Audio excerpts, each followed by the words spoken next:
افطار کا وقت بھی بہت خوبصورت وقت ہوتا ہے، ایک انجانی خوشی کا وقت ہوتا ہے۔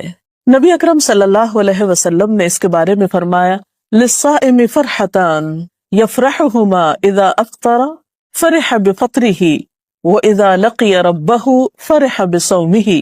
آپ صلی اللہ علیہ وسلم نے فرمایا، روزے دار کے لیے خوشی کے دو موقع ہیں جن میں وہ خوش ہوتا ہے۔ جب وہ روزہ افطار کرتا ہے تو اپنا روزہ کھولنے سے خوش ہوتا ہے، اور جب وہ اپنے رب سے ملاقات کرے گا تو اپنے روزے سے خوش ہوگا، یعنی اس کا اجر و ثواب سامنے پا کر۔ تو بات یہ ہے کہ افطار کا یہ وقت نہایت اہم وقت ہے۔ یہ وقت کب شروع ہوتا ہے؟ قرآن پاک میں اللہ سبحانہ وتعالیٰ فرماتے ہیں، ثم اتموا الصیام الی اللیل، پھر پورا کرو روزے کو رات تک۔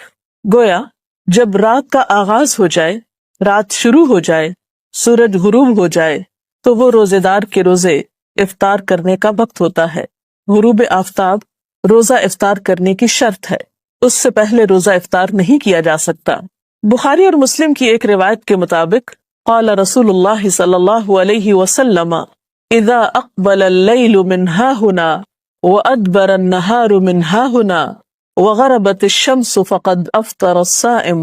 آپ صلی اللہ علیہ وسلم نے فرمایا، جب رات آ جائے، دن چلا جائے اور سورج غروب ہو جائے تو روزہ دار روزہ کھول لے۔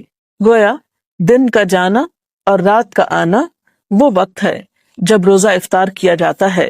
یہ بھی یاد رہے کہ روزہ افطار کرنے میں جلدی کرنا مسنون ہے، گویا سورج کے غروب ہونے کے فوراً بعد روزہ کھول لینا چاہیے۔